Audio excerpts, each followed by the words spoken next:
इस world cup का best match हमने कुछ दिन पहले देखा। 2 सुपर ओवर हमें देखने को मिले। ऑस्ट्रेलिया जो है वो अपनी हिस्ट्री की इंग्लैंड के बाद सेकंड टीम है जो हमें दुनिया में नजर आई क्रिकेट खेलते हुए देखा हमने। इतनी बुरी क्रिकेट उन्होंने कभी नहीं खेली। दुनिया का बेस्ट बॉलिंग लाइनअप इनके पास था या है अभी, लेकिन तीनों ही फिट नहीं है।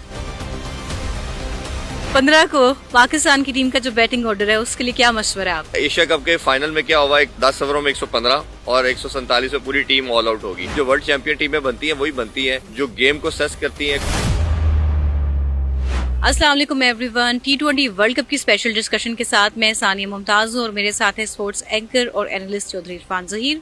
और आज मैच देखा आपने जिम्बाब्वे और ऑस्ट्रेलिया का? बिल्कुल। इस वर्ल्ड कप की अच्छी चीज नजर ये आ रही है, अगर आप प्रीवियस वर्ल्ड कप से डिस्कस करें तो कंपैरिजन में करें तो कुछ कांटेदार मुकाबले आ रहे हैं। और जो हम बात करते हैं सेकंड ईयर की टीम की, उनकी परफॉर्मेंस को देखते हैं तो पाकिस्तान का नेदरलैंड का मैच, यूएसए का इंडिया के साथ मैच, इसी तरह नेपाल का इंग्लैंड के साथ मैच, तो ये आपको बताता है कि बड़ा जबरदस्त। और खास तौर पे इस वर्ल्ड कप का बेस्ट मैच हमने कुछ दिन पहले देखा जब साउथ अफ्रीका वर्सेस अफगानिस्तान हुआ। 2 सुपर ओवर हमें देखने को मिले। और ये जो आज अपसेट हुआ है, अपसेट भी कह सकते हैं और शायद नहीं भी कहना चाहिए। नहीं इसलिए नहीं कहना चाहिए, सरप्राइज भी था एक।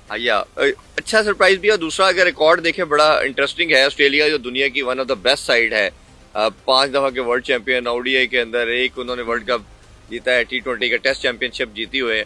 वो जिम्बाब्वे से बाकी टीमों का रिकॉर्ड बड़ा अच्छा है। बट इंटरेस्टिंगली T20 के अंदर 4 दफा खेले हैं और वर्ल्ड कप में 2 दफा खेले हैं। पहली दफा 2007 में खेले थे एक दूसरे के अगेंस्ट, उसमें भी जिम्बाब्वे ने विक्ट्री हासिल की थी।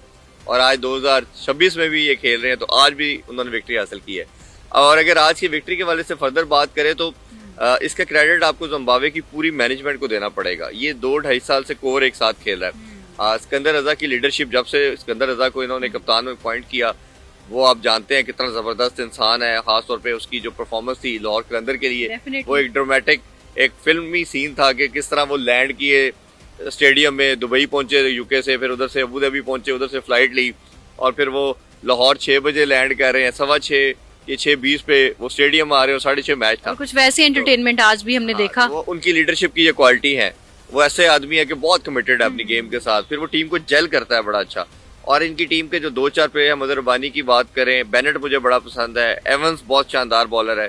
जब ये कलेक्टिवली सब खेले हैं तो आपने देखा कि रिजल्ट डिफरेंट था। और ये जो हम बात करते हैं ना, किसी भी टीम को अच्छी है या बुरी है तो आपने एक थोड़ा सा कंसिस्टेंट रन देना होता है। तो इन्होंने अच्छी चीज ये कि सिकंदर रजा ने और मैनेजमेंट ने कि इन लड़कों को एक अच्छा रन दिया, तो ये विक्ट्री का क्रेडिट उनको जाता है। दूसरा ये भी हम बात सानिया जरूर करेंगे कि ऑस्ट्रेलिया जो है वो अपनी हिस्ट्री की, जब से उनकी 70-80 साल की या शायद उससे बल्कि 100 साल से उनकी हिस्ट्री है, इंग्लैंड के बाद सेकंड टीम है जो हमें दुनिया में नजर आई क्रिकेट खेलते हुए देखा हमने।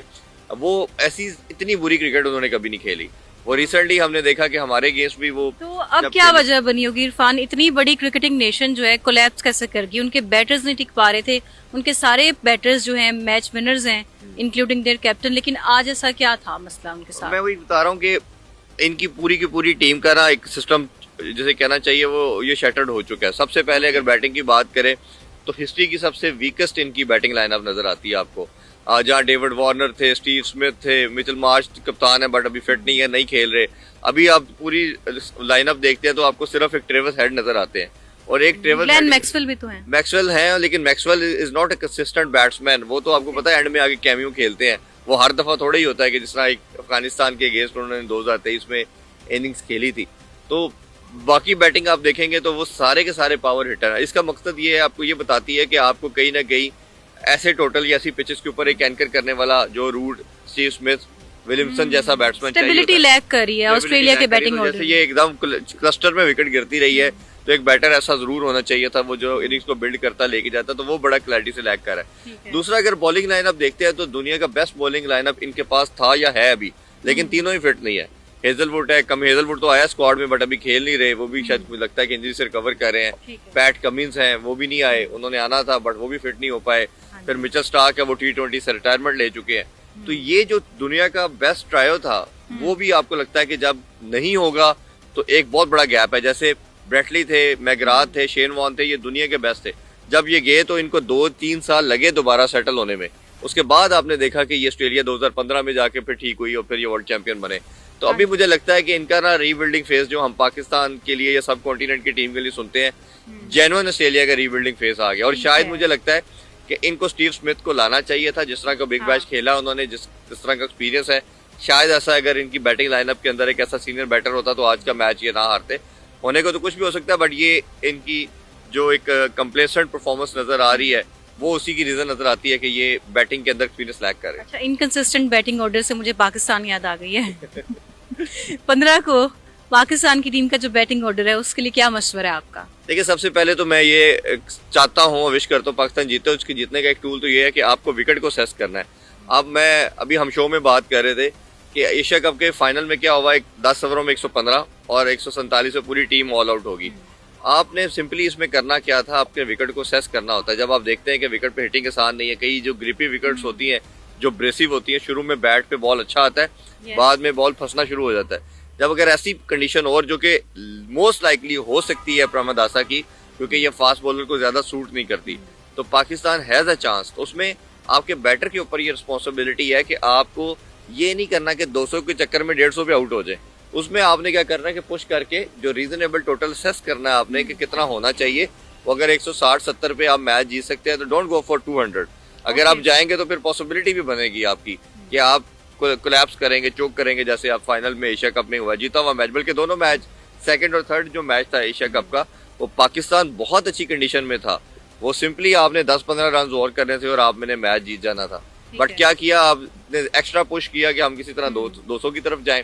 तो पुश के चक्कर में पिच ने आपको साथ नहीं दिया, सपोर्ट नहीं किया और आप अपनी विकेट गंवा बैठे। तो ये मेरा ख्याल है कि अवेयरनेस जो है ना, गेम अवेयरनेस, वो टीमों को बहुत मैटर करनी चाहिए। ये वर्ल्ड कप जो वर्ल्ड चैंपियन टीमें बनती हैं वही बनती हैं जो गेम को सेस करती हैं, अकॉर्डिंग टू सिचुएशन खेलती हैं। अगर लास्ट वर्ल्ड कप में आप देखें तो इंडिया के जीतने की वजह यही थी कि विराट कोहली, रोहित शर्मा ऐसे बैटर थे। शुरू में 2-3 विकेटें गिरी फाइनल में, तो विराट कोहली ने क्या किया कि वो डीप लेके गया मैच को। इंटेलिजेंट प्लेयर था वो, लेके गया 170 प्लस के करीब टोटल दिया और इवेंचुअली वो इतना टोटल साबित हुआ कि इंडिया वो वर्ल्ड कप जीत गया। तो अगर वो कोशिश करते मैंने 200 प्लस करना है तो हो सकता है 170-80 भी ना करते वो, और वो अब पहले ही 150 पे ऑल आउट हो जाते। तो कई दफा ये अप्रोच, ये गेम सेंस बड़ी प्लेयर में मैटर करती है और ये आती एक्सपीरियंस के साथ है।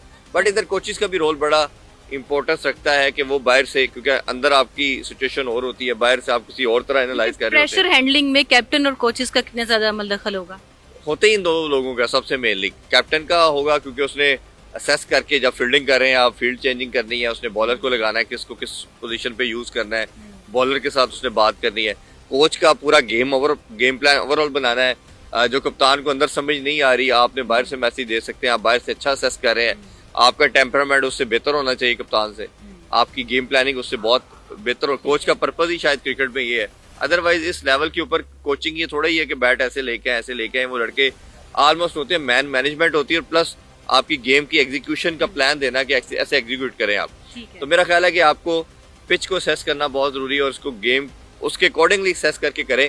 Don't go for such thing कि जी हमने 200 करेंगे तो इंडिया की बैटिंग लाइनअप इतनी है और हम उसके अलावा जीते। अब जी देखे ना 147 पे सेकंड लास्ट बॉल पे जाके मैच जीते थे इंडिया। अगर आपका 10-12 रन और होते तो शायद वो इंडिया ना जीत पाता।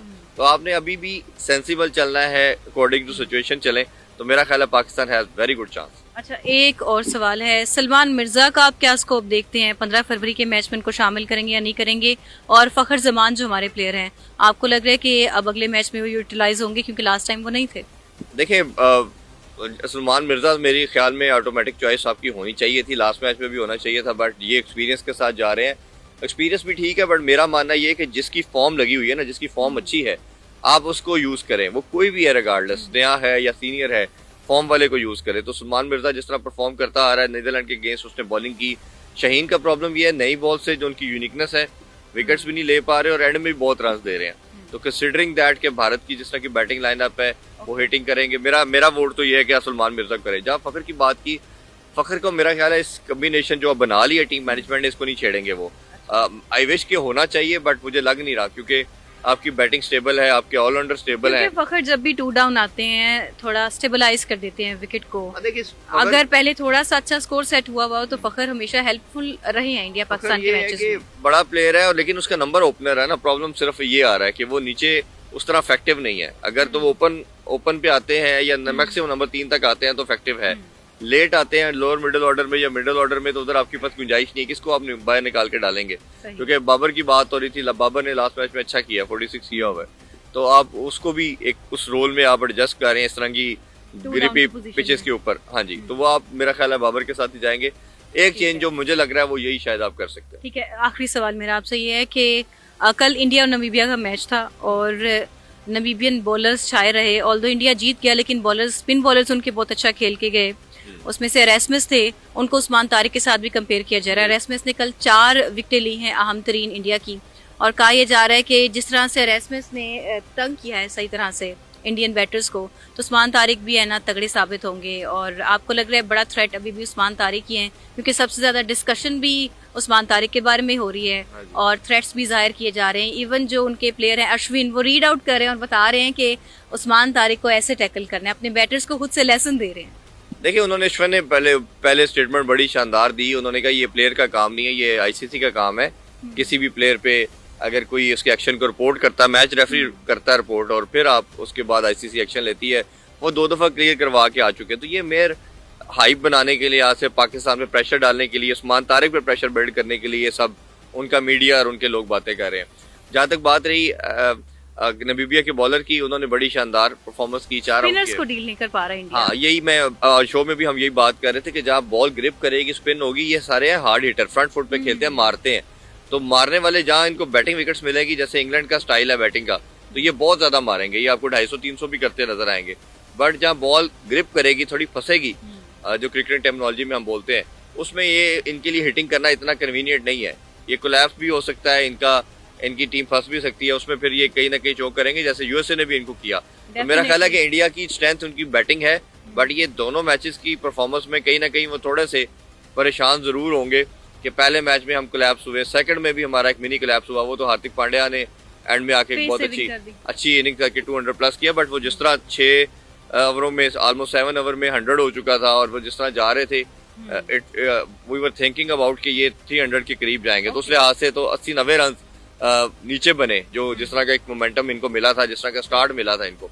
तो मेरा ख्याल है ये एक चीज है। और अगर किसी टीम के पास ऐसा बॉलर हुआ, जैसे अबरार हमारा शुरू में ये साइन करते हैं, तो इनके जो टॉप ऑर्डर हिटिंग करता है, वो अगर रन नहीं किया तो फिर एक बड़ा चैलेंजिंग होगा, क्योंकि संजू सैमसन जो है वो इन फॉर्म नहीं है। अभिषेक का बताया जा रहा है कि वो कल प्रेस कॉन्फ्रेंस में भी कह दिया कप्तान ने कि वो शायद अभी ना खेलें, 1 और 2 मैचेस वो मिस कर सकते हैं। तो इसका मतलब है संजू सैमसन खेलेंगे। फिर ईशान किशन है, बट वो फास्ट बॉलर को अच्छा मार रहे हैं। लेकिन अगर कोई ऐसा स्पिनर आया, इस पे हमने देखी नहीं अभी ऐसा हिटिंग उनकी, खेलते स्पिनर को बहुत आउटस्टैंडिंग है। But Pakistan has a chance, आप राइट ऑफ बिल्कुल नहीं कर सकते। Definitely Pakistan has a chance and things will be favourable अगर इंडियन बैटर्स को हमारे स्पिनर्स मात दे दें। और इस बारे में मजीद भी बात होगी, हमें इजाजत दीजिए, स्टे ट्यून्ड।